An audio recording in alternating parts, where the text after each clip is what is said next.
accelerator to trigger a nuclear reactor. Yes. Right, So because what you want are basically an external source of neutrons. Okay, we're going to begin. Okay. Good morning, everybody, and for those who are overseas, good evening. I'm glad to invite all of you here for this gathering because we have a very eminent speaker. More about the speaker will be given out by Dr. Mayank Vahia. I just thought I would explain why NMIMS University and Free Press Journal got together. We got together because as a publishing house, which prints newspapers, has a website, we are also in the business of information and education, just like a university like NMIMS University is. So in some ways, both of us had tremendous synergies. And we said, why don't we come together and promote ideas for the audience to talk about things that the country also needs to understand and know. And that is how we decided to have the series on power. And we had the overview with Praveer Sinha. We had the solar power by Ashish. And now we have the third one. And next week we have wind power. But before we go ahead, let me tell you what the audience thinks. And for that, if you remember, when we had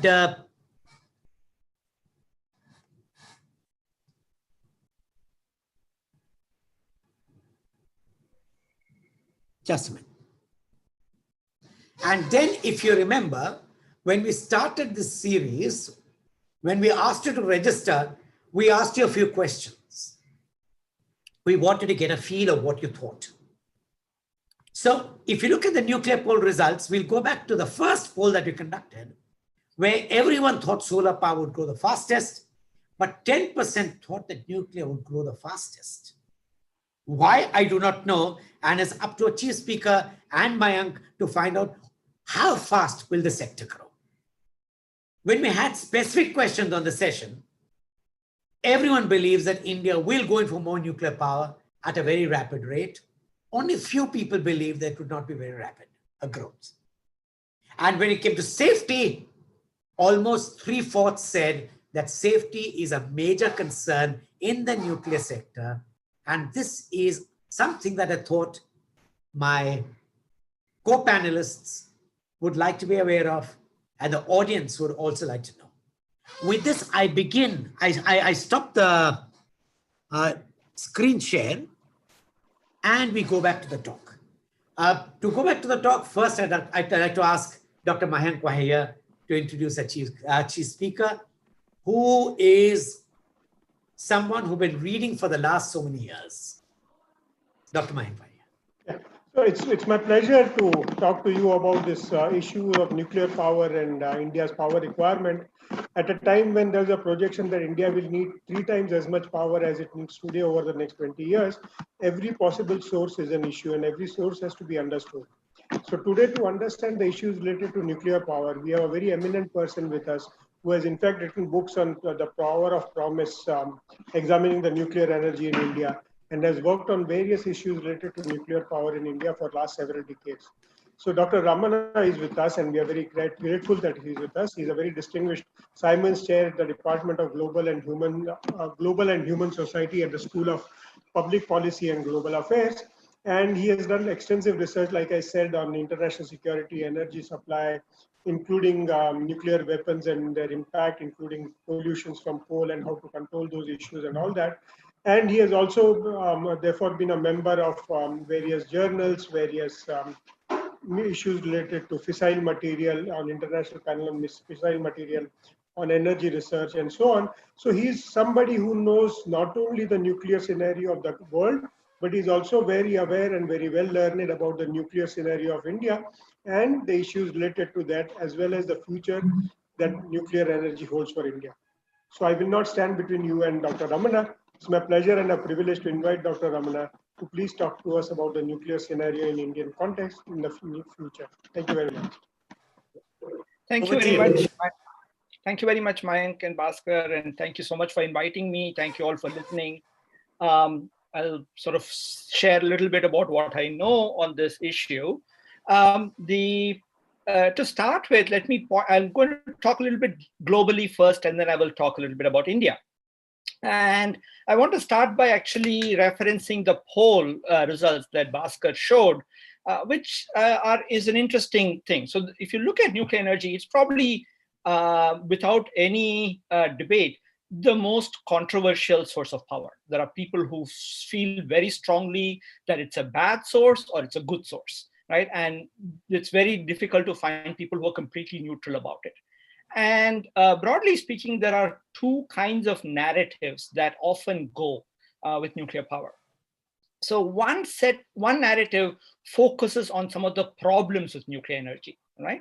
So in this poll, you had sort of asked about safety, and many people had talked about it. And the nuclear power is unique in that it's the only source of power where if there is an accident, the contamination can spread out widely across space and time, right? So in the case of the Chernobyl accident, for example, radioactive contaminants from it were found in every country in the Northern Hemisphere, essentially, right? And that contamination, primarily cesium-137, still contaminates large areas in Belarus, in Ukraine, in parts of Russia, and so on. Several thousand square kilometers are still uninhabitable. Okay, so that's something which is unique about nuclear energy. And we saw similar sorts of things in the case of Fukushima in Japan, right? The second concern that many people who are worried about nuclear power talk about is the fact that, again, it's one of its unique properties is that the generation of energy automatically comes with the generation of radioactive waste materials. And these are hazardous to human health. If you go near that, you can get a fatal radiation dose, your chances of cancer go up, and so on and so forth. And these materials, substances stay radioactive for hundreds of thousands of years. So if you want to produce nuclear energy, you will have to deal with these waste products and keep them away from coming close to humans for this unprecedented amount of time. Just to put that in context, you cannot put up a sign saying radioactive waste buried here, because there is no guarantee that somebody who's living 100,000 years down the line is going to be able to read English or Marathi or Hindi, right? We can't read what is written in the Harappan script now, which is just a few thousand years away, right? So that's a second very unique aspect. And the third, and depending on whether you're a supporter or an opponent, the linkage between nuclear energy and nuclear weapons is something which is essentially not separable, right? Any nuclear reactor automatically produces plutonium, which can be used to make nuclear weapons, right? So for those people who don't like nuclear power, that's a negative point. And for those people who like nuclear power, that's actually a great political selling point, right? Because then you can go to countries and say, look, I can also make this bomb for you guys, and therefore you should support us, you should give us. Okay, so that's one set of ways to think about nuclear energy. Another narrative about nuclear energy, and this is the older narrative, if you like, about nuclear energy, starts by positing that nuclear energy is the way that we can power our civilization, right? And that is actually the words that Homi Bhabha used in 1955 when he spoke to the UN first conference on the peaceful use of atomic energy. Similarly, when Nehru was setting up the Atomic Energy Commission, he was talking about the fact that it is because India did not have steam power that India got colonized, and therefore now we need to get into atomic energy. Otherwise, we are going to be forever underdeveloped and colonized, and so on and so forth. That he doesn't say that, but that's the hidden implication, right? So this idea that you need atomic energy to provide electricity, right? This used to be the primary argument.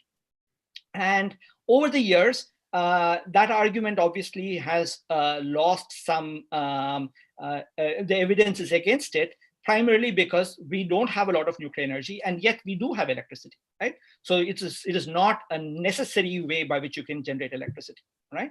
But the new argument that has come up is that in order for us to generate electricity without carbon dioxide emissions to combat climate change, we need nuclear energy, all right? And so that's the other argument that you see quite often. And again, there's a debate over that, can you do it with renewables and with batteries and so on? And I don't want to get into that. We can get into that in the question and answer session if you like. So there are these broad two narratives. But there's a third way to look at the whole thing, and that's what I'm going to focus my sort of discussion on, which is to look at the numbers, as it were, right? So how much nuclear energy are we talking about? So if you look globally, there are about 440, if I remember right, is the last count I remember seeing, nuclear plants around the world, officially according to the International Atomic Energy Agency. These are spread out around 31 countries, okay? And if you look at the kind of distribution, what you will see is that there are a handful of countries, 5, 6, 7, which have a fairly large number of nuclear power plants. So India, for example, has about 22 nuclear power plants officially. The United States has about 95, that's the maximum. France just shut down 2, so it's now down to 56. So there is a bunch of these kind of countries. And then there's a large tail, if you like, where many, many countries have built 1 or 2 nuclear plants and then stopped, essentially. Okay. Together, so these nuclear plants were primarily built over the 1970s and 1980s. There were 2 big waves of construction. The first wave was in the United States primarily, and then the 1980s was primarily in Western Europe. And then since the 1986 Chernobyl accident, the rate of construction has fallen tremendously. And what you see since then is that the number of plants that are being constructed is roughly equal to the number of plants that are being shut down on many years, right? So there are some years when there are more plants constructed and some years when there are more plants that are shut down, right? So that's how the overall number of plants has more or less remained flat for the last 20, 25 years. But what's interesting is if you think about how much of the global electricity nuclear power supplies, what you see is that the maximum share of electricity around the world has been 17.5%. This was in the year 1996. And since then, it has been declining almost monotonically, as it were. And it's come down to about 10% today, right? And even under the most optimistic forecasts from the International Atomic Energy Agency and other agencies like that, nuclear power will at best maintain market share, right? And most likely will actually decline further. This is not because nobody's building plants, but because everybody's building many more of other things, right? And so if you ask the question, why is this share declining? The simple answer is that nuclear plants are very expensive to construct, okay? I will come back to this point later, but I'll just stop it there at this point. I just want to now turn to the numbers in India, if you like. And so if the global fraction is about 10%, in India, the fraction of electricity generated by nuclear power has pretty much consistently stayed between around 2 and 4% for about 20, 25 years at this point. In the old days, they used to talk about the Hindu rate of economic growth at being around 3%. And this is sort of like that. It's been around 3%, goes up a little bit every time there's a new nuclear plant built. And then once, other sources of power are built up, it'll come back down, right? So it's been sort of oscillating between 2 and 4% for a long time. So in the last set of numbers that have come out, nuclear power contributed about 3.2% of India's electricity. Now, just to put that in comparison, both solar and wind energy have contributed more than that in the last few years. Solar just overtook nuclear energy last year in terms of how much electricity it contributed to the grid. Wind has overtaken it sometime around 2012 or 2014, if I remember right. Okay, so both of these, of course, are much more recent. Nuclear energy has been around since the 1940s. 1948 was when the Atomic Energy Commission was set up. And it sort of these much more later technologies have taken off in a way that nuclear energy has not done. And this is something which you saw in your poll results as well. Most people think solar energy is going to expand a lot, and nuclear energy, much fewer people think it's going to expand, right? Now, so coming back to this question, why is nuclear energy in this sort of share? Why is it not sort of increasing dramatically, right? The first thing I'd say is that this is not, I'll give you a reason why it is, what's a wrong reason. It is not because governments have not supported it. There's been a historically, every government has essentially supported nuclear energy, would like to expand India's nuclear energy production, right?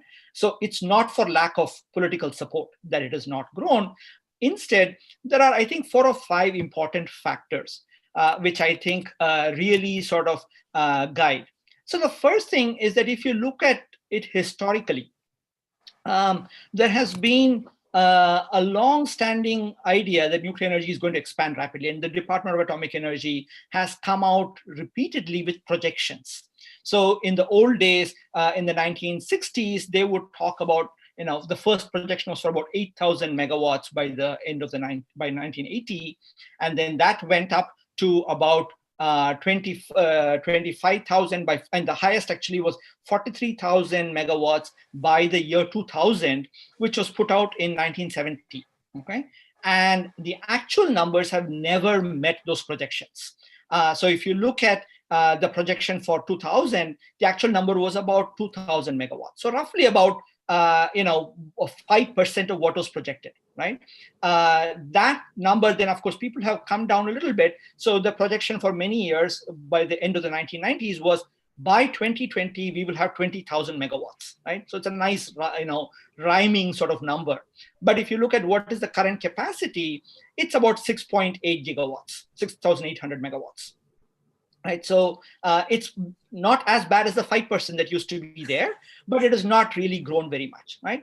And you look in the future, they have sort of come up with similar projections for the future, which undoubtedly they will miss. What that you can take as a prediction, right? Given the history, right? But there's more to this than just the history. The fact is that nuclear power technology is a very complicated, complex technology, right? One way to think of it is that a nuclear plant is essentially a way to boil water, right, to produce steam. That's what a nuclear plant does. But it does so in the most complicated way possible, right, dealing with extremely hazardous substances and so on. So naturally, you have to build a very complicated machine, right? And when you build complicated machines, things go wrong, right? And this is why you have accidents, but this is also why it costs a lot of money to build, it takes a long time to build, and so on and so forth, right? So there is this inherent nature of the technology. And if you look at how India has sort of proceeded, in each of the projects that they have done, you will find that there are new problems they're coming up with. So if you look at the reactors that are being built in Kakrapa, they're delayed. If you look at the fast breeder reactor that's being built near Kalpakam, that is being delayed. And for reasons which I can go into during the question and answers, right? So there is a series of problems that you come across, and it's not as though the space of problems can be exhausted, right? Because this is fairly unique technology, which is built in very few places, you are going to be coming up with newer and newer ways of finding problems with this. So that's number 2. The other issue which has come up in since the 1980s has been that everywhere India has tried to build a nuclear plant or tried to mine for uranium, etc., there has been public opposition, right? And this opposition has been, for the most part, unsuccessful in trying to stop. There have been a few exceptions in Kerala, in West Bengal, and so on. But for the most part, what has happened is that when there is opposition, the Indian government has essentially dealt with them by sending in the police. So that's what happened in Kudankulam, for example. And the movement there was just beaten back. But regardless of what you think about that whole process, the more important thing for the story which I'm telling you is that when there is opposition, there can be some delays. For example, they can go to court, they can try to challenge the environmental impact assessment clearance, etc., etc. So those are ways by which the lack of public support is going to slow down a technology, right? And then there is one other very unique thing about India, which is that for historical reasons, which have to do with Homi Bhabha and what he envisioned for the future of nuclear energy in India, the Department of Atomic Energy has focused on a particular kind of nuclear technology called fast breeder reactors. This is the one that's being built near Kalpakkam. And fast breeder reactors are, if nuclear power plants are complicated, fast breeder reactors are doubly complicated, all right? So there are huge sets of problems with fast breeder reactors, which make them very operationally very difficult to deal with, right? And I can, I don't want to get into the sort of the nitty-gritty technical details about why breeder reactors are difficult. But the fact is that in most parts of the world, everybody started by thinking, oh, we need to build fast breeder reactors. And primarily because everybody was expecting nuclear power to take off a lot, and they were expecting that the world would run out of uranium. Now, it turns out that A, nuclear power did not take off the way initial scientists and engineers expected, and B, the world has a lot more uranium than they knew at that point, right? So we are in no danger of running out of uranium. So breeder reactors also turned out to be much more difficult to build and more expensive and so on and so forth. So most countries, Germany, the United States, the UK, all of them had fast breeder reactor programs. They've essentially given up on them, right? For historical and sociological reasons, India has sort of said, oh no, this is a very important part of our atomic energy program, and pours in a lot of resources into that. So even if you're going to be supporting nuclear energy, this is not the technology that you should be focusing on, right? That's what I would say. And finally, I will say one last thing, which is that if you were to think about nuclear energy as a way to help development, to provide power to the hundreds of villages which may not have power, or so on and so forth, nuclear energy is a very bad choice in a way. Why? Because what you need for development is cheap energy. And instead, you have probably the most expensive form of energy. So if you look at numbers in the United States and many other places, you will find that a new nuclear plant costs of the order of $20–30 billion, right? I mean, $10–15 billion. A twin unit costs about $20–30 billion. And the kind of power it produces is of the order of about $100 per megawatt hour. Whereas solar and wind today are selling at around $30 to $35 per megawatt hour. So it's about 3 times as much. And even if you add in batteries and so on, these days you're finding in these auctions, the combined source of power coming in at around $40, $45 per megawatt hour. So nuclear energy is simply not economical. And so for a developing country to kind of say, we need this power and we need to use this expensive source of power is a kind of does not logically work, right? In the early years, a famous economist in MIT said, look, if a man is hungry, he can pay whatever money he wants for a meal, but it'll be silly for him to go and buy a restaurant because he's hungry, right? It's a little bit like that. So you're trying to, you might say, look, electricity is so badly required that we need to use any possible source, but you would not select the most expensive source of power. Right? So that I'll sort of stop there and then maybe cover a lot of other things which I wanted to say in the Q&A. Okay, thank you. Thank you, Ramana, for a wonderful overview of the nuclear sector. Okay, I will just ask one question, then I'll leave it to Mayank to ask questions. Then I'll take over from him and ask the questions that the audience wants me to ask. Okay. There's only one question I have, and that is, you said nuclear power is the most expensive. But governments in India, and I mean subsequent governments, all governments have tried to tell us that it's the cheapest power. Point one. Yes. Yeah. Point two, in the same question is, nowhere in the world do they take the cost of decommissioning a nuclear plant as the cost of power. Can you dwell on the factor? Sure. So the first one is a claim, okay? And you have to examine the claim, right? And this has to do, I think, partly with the history of nuclear energy, right? People in the early years knew that nuclear energy was going to be expensive, right? But they had to make a case for building it. And so this is a claim that they made. So it was started with somebody called Lewis Strauss, who was the head of the Atomic Energy Commission in the United States. And he was speaking to a bunch of journalists, science journalists in New York. And he basically said, nuclear power will be too cheap to meter at the time of our children and grandchildren, all right? We'll produce electricity that's too cheap to meter. And kind of that story has stuck to nuclear power, right? Now, if you look at any country, and I've done this for India, we have done this for, Saudi Arabia, we talked about a while ago, in the United States, there's every year these companies in Wall Street and so on put out these numbers, all right? So there's no question anymore of that, okay? The second part of it, how does this change when you add the cost of decommissioning waste and so on and so forth? That's a very interesting question. So one way to answer that question is that we actually don't know how much it's going to cost to decommission or deal with the radioactive waste, because there is no operating facility anywhere in the world that can actually store this spent fuel for the hundreds of thousands of years. People have talked about so-called geological repositories. Not a single one has been constructed so far. So we don't know how much it's going to cost, all right? That said, I will turn the thing around. So if you look at how economists do costing, all right, there is a standard procedure.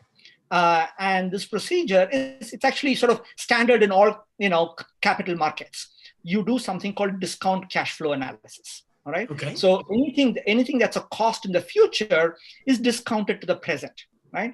If you do discounting with anything that is being spent 60 years, 100 years, 1,000 years in the future, and you discount it with a non-zero discount rate, it'll essentially become zero, right? It'll be insignificant, right? And basically the argument is, okay, I don't care. Let it say it's going to cost $1 billion. If I put $100 aside every year and I let it grow at some rate of interest, it will reach that $1 billion. That's the argument that they would make.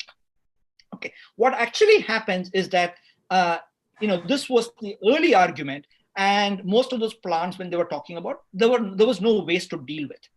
Now, in the UK, for example, all the old nuclear plants have been shut down, and suddenly what happens is the old utility that said, oh, we've been saving money to deal with this, suddenly say, oh, we only have 500 million pounds, and actual cost of it is 3 billion pounds, right? So the rest of it, where is it coming from? It's going to come from the taxpayer, okay? And in a way, this is actually the way nuclear power has survived in those markets which have been opened up to competition, right? The way it survives, the way companies actually go ahead and build nuclear plants, given all that I'm saying, nobody should be wanting to build it, right? The fact is no. As long as you can find a way to get somebody else to pay for it, it's fine, right? So you privatize the profits, you socialize the costs, you socialize the risks, all right? And that's what you'll see in every place when it's actually being built. Yeah. Mayank, your area. Your voice. You're mute. I can't hear you. Yeah, so sorry. So that was a very fascinating summary of nuclear power, its promise, and the fact that it has not stood up to the promise simply because the technologies have become so complex that their original vision of simply taking a uranium atom, splitting it, collecting the heat, they thought would be much simpler than what it turned out to be. So the basic problem has not been with the idea, because 1 kilogram of uranium will produce a lot more energy than 1 kilogram of coal or anything. But the fact that the supporting technologies turned out to be more complex is the reason why we have come to a balance which is now no longer favorable. But the question is that India had one major hope, which was thorium. Would you like to comment on thorium-based reactors?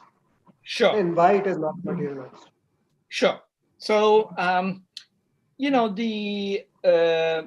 will start by saying that in the electronics industry, right, semiconductor industry, there is a joke. The most chips that you use in computers, as you know, are made of silicon, right? There is another material called germanium. And for a long time, material scientists would say, germanium is the material of the future, right? And it never became the material that was being used. And by the 1990s, the electronics industry, they used to joke, they said germanium is a material of the future, always has been, always will be. Okay. Thorium is very much like that. All right. And there are sort of two sets of reasons why that is true. So technically, the reason why thorium is not becoming, used around the world, and many people around the world had this similar kinds of ideas. The French, for example, had the same idea, right? The reason why it does not come to pass is because uranium is still very much available, right? So we are not having a problem because of lack of uranium, right? So thorium is a much more complicated material to use for the simple reason that thorium is not fissile. What that means is that it does not fission in the way uranium does when hit by a low energy neutron, okay? And so what you have to do with thorium is that you have to convert it into a material called uranium-233. And that happens by putting the thorium inside another nuclear plant, which doesn't have any thorium necessarily, and having the thorium absorb neutrons, right? So in the case of the old Baba plant, the idea was that you would build a bunch of breeder reactors using plutonium and uranium, and then you will cover that with this blanket of thorium. And all the neutrons that are escaping the core will be caught by the thorium. The thorium will get converted into uranium-233, and you will take that into a reprocessing plant, take out the U-233, and so on, okay? Now, there are two problems with that. So obviously, you can see it's already become much more complicated, right? But the more important issue is that uranium-233 does not come by itself. It comes along with a contaminant, which is uranium-232. Okay? Another isotope of uranium. These are all not things which you'll find in nature because they are unstable. They will be decaying away, right? So whereas U-238, all uranium is unstable, but U-238 has a half-life of 4 billion years. So what was produced during the Big Bang is still there, okay? But in the other things have all decayed away. Now these other U-232, which is coming along with U-233, is a hard gamma emitter. So it produces this very energetic radiation.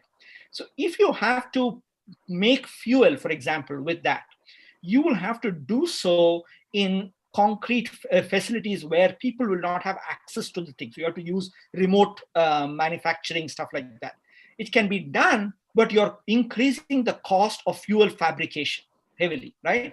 So, and there's no reason to expect that thorium reactors are going to be any cheaper compared to uranium reactors. And so all told, there is no operating thorium-based plant anywhere in the world, but if one is going to be constructed, I can guarantee you that it will be more expensive, right? And nuclear power already has the economics problem, right? It does not have a uranium problem, right? So in a sense, thorium is the wrong solution. It is like the person who has a hammer who's just saying, oh, I have a hammer, therefore everything looks like a nail, I'm going to bang it. Yeah. The second question I have was that one of the problems with nuclear reactors is the fact that you are generating neutrons from inside, and then you have to control them. You have to make sure that the numbers are correct and reaction doesn't go out of control and stuff like that, which is what costs a large part of the resources, as it were.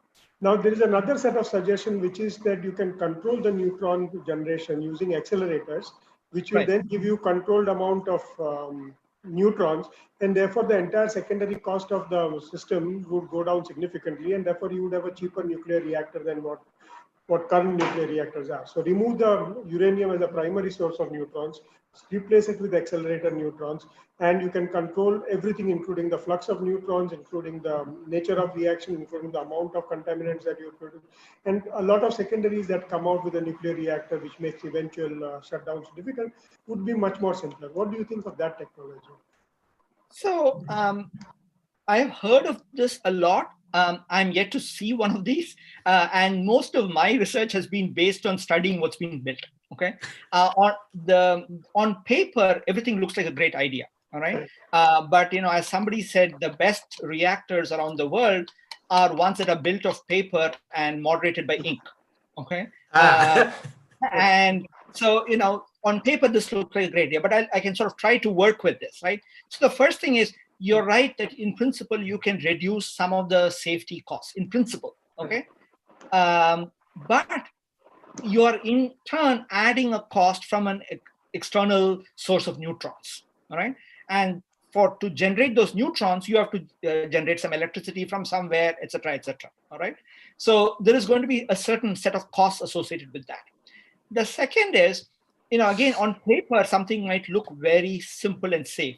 The question is whether what happens when you lose control over the neutrons, etc., etc. When you take this idea to a nuclear regulator, and he or she is a good safety regulator, they're going to ask a whole bunch of questions that may not be apparent to us, right? So I'm speculating here that if Carlo Rubbia or somebody who sort of came up with this idea were to actually say, okay, fine, I'm going to spend $10 million and hire 20 people to actually develop this and say, here's my design, all right? And then they are to go and take it to a regulator. That is not going to have worked out. That's my guess, okay? Now, finally, I'll say one more thing about going back to this idea of paper reactors and how it is difficult. So in principle, it's very easy to come up with ideas of lots of reactor designs, which all seem simpler, okay? And, if you hire a bunch of graduate students and you give them, thesis funding for 5 years, they can come up with a group of reactors. But between that point and making a design that is actually ready to be constructed and can be operated safely, typically the investment cost in the United States is about $1 billion, okay? So you can generate an idea for, let's say, less than $1 million, and then you spend $1 billion to actually move it between that, and because you have to run a whole bunch of tests, etc., etc. Most people will look at these paper designs and say, I don't think I'm going to spend that, forget the billion, even the $100 million first stage, nobody's going to be spending that. So that's where it is at. Yeah, given the nature of the energy, why is it even sustained at 10% level? Yeah, that's a great question. So I think some of this is a factor of inertia, if you like, right? So there were these great promises made for nuclear power, and as a result, many countries went ahead and set up nuclear atomic energy departments and so on and so forth. And then once you set up these kinds of institutions, they have a certain amount of momentum that they have, right? So their job is to go around and saying that atomic energy is the answer for our things. And they will come up with these kind of claims that, it's very cheap. We have these new designs where all these problems are going to be solved. We're going to be producing more fuel than you put in these breeder reactors, et cetera, et cetera, et cetera, right?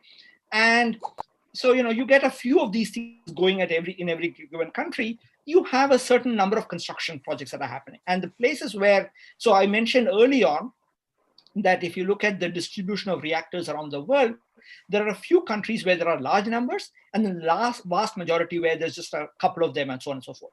So in those places, these atomic energy departments and those bureaucracies have not reached critical mass, as it were, to pun on that word.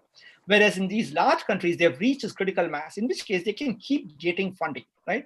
So regardless of the fact that India has only producing 3%, you will find the Department of Atomic Energy will not be starved of funds, right? Same thing is true with China, for example, right? And it takes a huge amount of political fighting somebody has to be doing to stop that project, right? So it can happen in some cases. So in Germany, for example, partly as a result of Chernobyl, partly as a result of Fukushima, the public rose against it and they said, we don't want to build anymore, right? We want to shut down all of that. And Germany is going through this phase out, which has actually been relatively successful. I mean, like everything, there are going to be problems. They should have done this, they should have done it that way. But by and large, if you look at the trajectory of Germany's coal use, their emissions, their nuclear energy, all of them has been coming down, right? Basically, renewables have more than made up for the loss of nuclear capacity and coal capacity, right? But it took a particular set of social forces to come together to stop this, right? But in other countries, that has not happened, right? Why is there a whole bunch of things? You can ask this question, why are a lot of things which seemingly economically irrational things are being done? And the reasons have to do with social and political reasons. Before I give it to Bhaskar, just one last question. What do you think fusion as a energy source? Okay. So fusion, my own sense is that it's a little bit like the kind of question about thorium or about or about these accelerator driven reactors. So in the case of fusion, my understanding is that there are three sets of barriers or three challenges, right? So the first challenge is what one might call a physics challenge, which is how do I create this fusion reaction, which is, as you know, very hard to create because it requires extremely high temperatures so that you go into the plasma phase and you have to hold the plasma together for a sufficient period of time for the fusion reactions to start, right? So that requires these high magnetic fields or these laser driven stuff, etc., etc. So there is an initial amount of energy that is required to even set up the fusion reaction. And then the fusion reaction immediately sort of dies out within a matter of, microseconds, right? So the first challenge is to be able to generate more energy out of those fusion reactions than what you put in to hold the plasma together, right? And so that's, if that is not happening, then you're loss-making proposition. Yes. Right?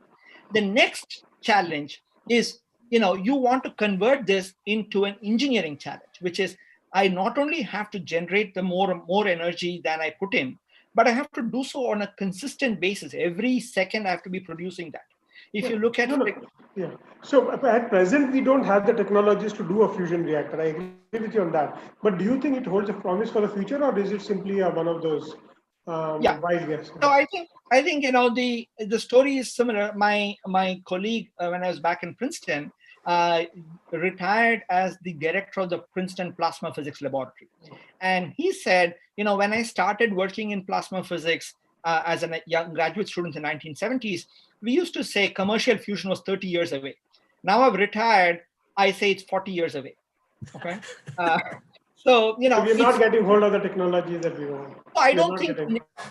As somebody who teaches in a school of public policy, I'll say as a matter of public policy, I think it is irrelevant, right? As a scientific challenge, it's an interesting challenge, right? So there's some reason to be saying let's keep doing research on it, but I don't think you should hold your breath waiting for it to happen. Okay, and just one more point. Sorry, Dr. Bhaskar. You have talked about this modular nuclear reactors for some countries and such like that. What is that idea? Yeah, so small modular reactors is the latest set of reactor designs that nuclear industry has been promoting as the answer to all the problems that has been experienced with old nuclear power, right? I don't want to get into sort of each of those designs and whether they work or not, but there is one basic feature they all have, which is that they're meant to be small, right? And small has some very good features to it, right? If you have an accident, for example, the amount of material that you can eject is much smaller, obviously, right? And so on and so forth. But there is a reason all nuclear plants, the first nuclear plants, were pretty small. They became larger and larger for a reason. And that reason is called economies of scale, right?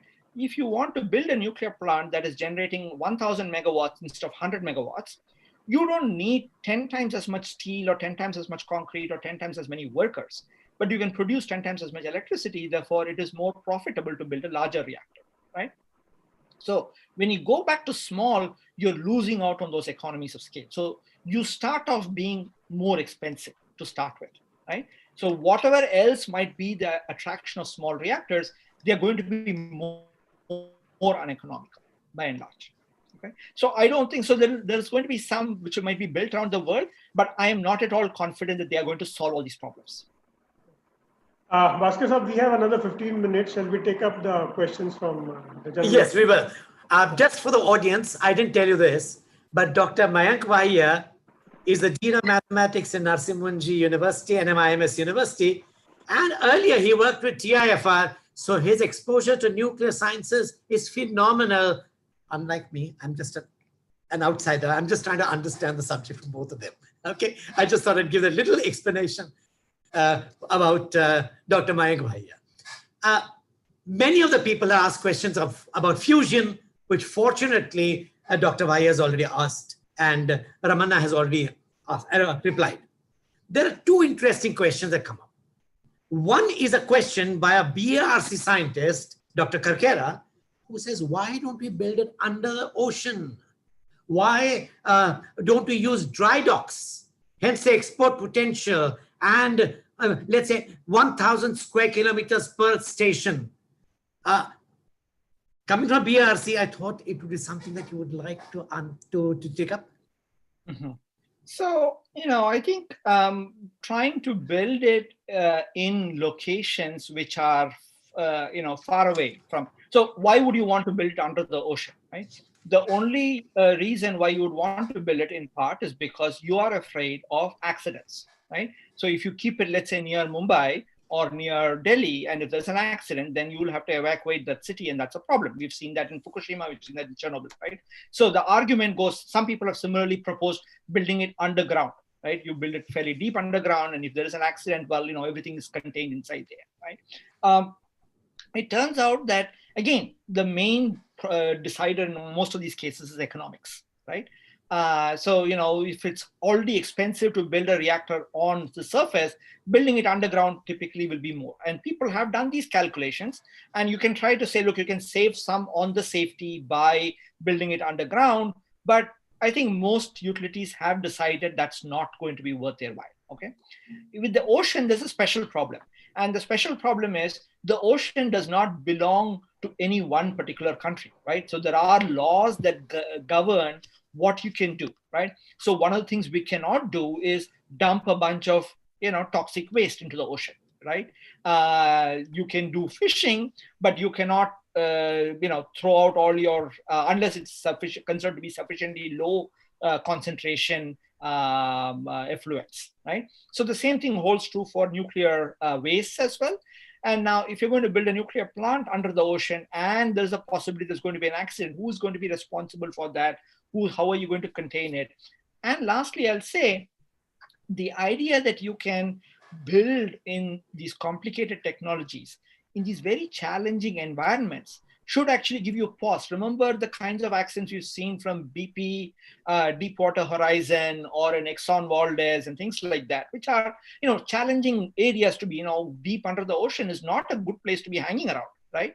So I don't see that as necessarily a good solution to the kind of problems we have.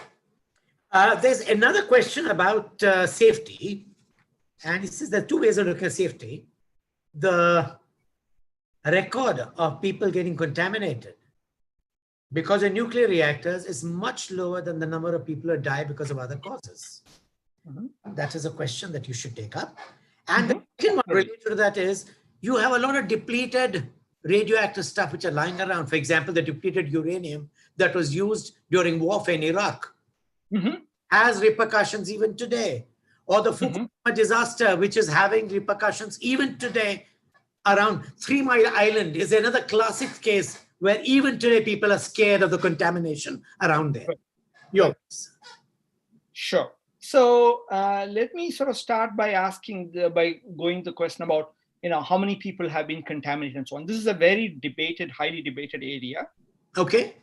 So for example, in the case of Chernobyl, for a long time, the official Soviet number was that 31 people had died from the accident. All right. Okay. And on the other end of it, the spectrum, there was a report that was produced by Yablokov, who was a very respected Soviet and subsequently Russian scientist, and a group. What he basically did was collate all the epidemiological studies carried out in the area that was contaminated, to look at increases in the numbers of thyroid cancers and leukemias and all kinds of things. And they came up with a number of the order of 960,000, right? Close to 1 million, okay?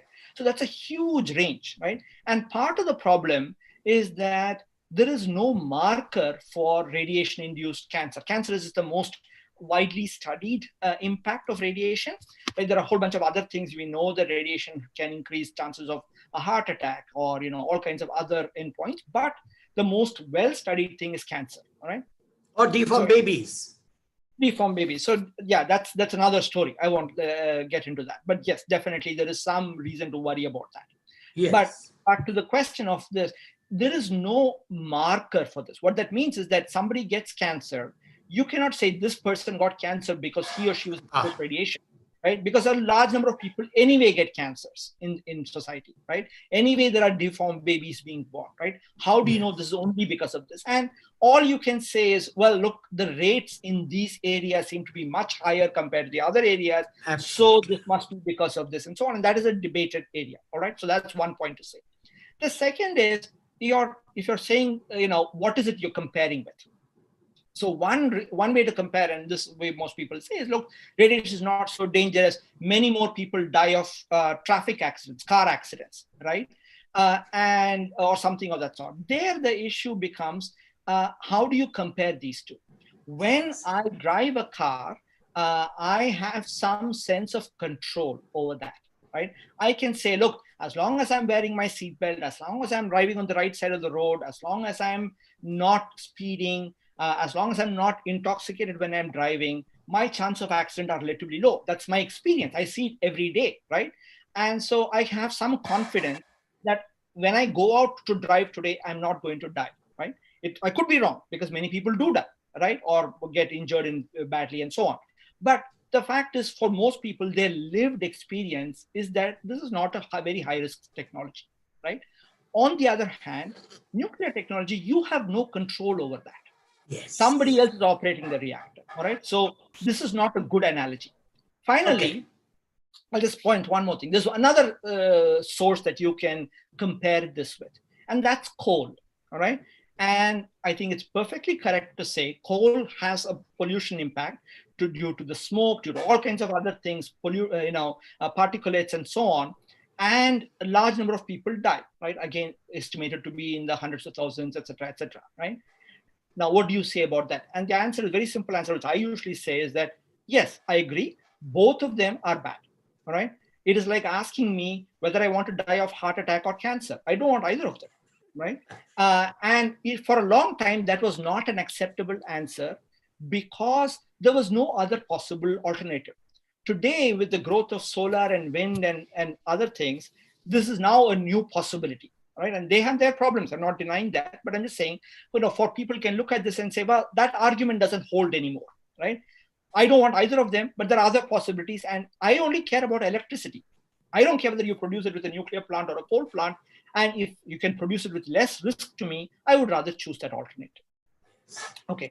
You had a second question, which I sort of ignored, which is, what was that about? Depleted uranium. Absolutely. So this contamination stays, and it is not something which is going to go away, right? Ideally, so if you were to mine any uranium, okay, there are only 3 possible endpoints for what happens to that uranium, all right?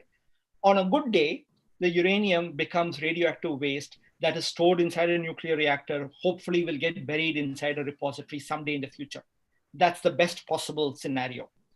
The second bad scenario is that uranium is going to end up as radioactive fallout from an accident like Fukushima or Chernobyl, right? That's the second scenario, and that's the bad scenario. Then there's a really bad scenario, which is that the uranium atom ends up being part of a nuclear weapon, like being converted into plutonium, and that weapon is dropped over some city and hundreds of thousands of people die, right? That's the worst possible scenario. But there is no good scenario in a way when you mine uranium. They're all bad scenarios. Okay.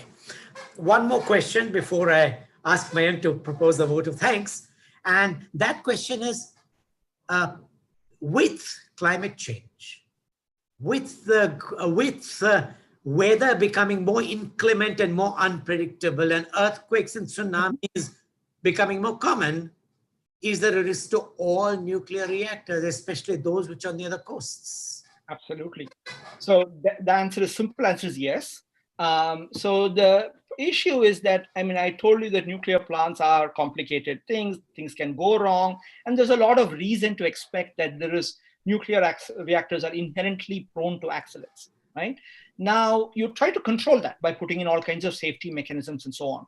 The thing which happens when there are external events like earthquakes, like storms and so on, is that they can simultaneously cut out different safety features at the same time, right? So for example, in the case of Fukushima, the tsunami simultaneously cut out all external source of electricity. A nuclear plant, strange to say, actually needs electricity coming into the plant for it to be operating safely, to be making sure there's no meltdown, all right? And in the case of Japan, not even for the tsunami, just the earthquake prior to the tsunami brought down all the electric lines that come into the plant, all right? So the nuclear plant in Fukushima Daiichi had to resort to just using the diesel generators it had on site. And those diesel generators got flooded by the tsunami, all right? And so the second level of safety also died out, all right? And so this kind of thing is something which you can expect in many, many places, right? So there is always going to be this risk. And there's a reason why nuclear plants are kept near oceans, near big rivers and so on, because they need a huge amount of cooling water, right? And so I think with climate change, that is going to be more of an issue. And what you see, forget accidents. In Western Europe, for example, because those nuclear plants that are constructed in France, for example, were constructed in the 1960s and 70s, thinking about a certain temperature regime. Now what's happening is that in the hot summer months, in France, for example, the water in the river is already too hot. So for it to come into the nuclear plant, cool the plant and go out, it's less efficient, and the temperature becomes even so high that the fish can't survive. So they say, okay, you have to shut down the nuclear plant, all right? So increasingly in the last decade and a half, you find every now and then a few plants having to be shut down in the peak of the summer because they are unable to get cooling water, right? And so this is not going to be, this is going to be a more and more of a problem as climate change becomes worse. Thank you very much. But I'm not going to, the vote of thanks goes to Mayank. Your voice, mute. Sorry, Dr. Ramana, it's a pleasure hearing you. A rather distressing scenario for nuclear future, but then there are issues of national prestige, like you said, and there are issues of other issues of defense, etc., which seem to keep this industry going for some time. And it looks like it is not going to die out very soon. It will remain at a background level of production. And probably countries and political parties feel happy showing that we are still producing this material.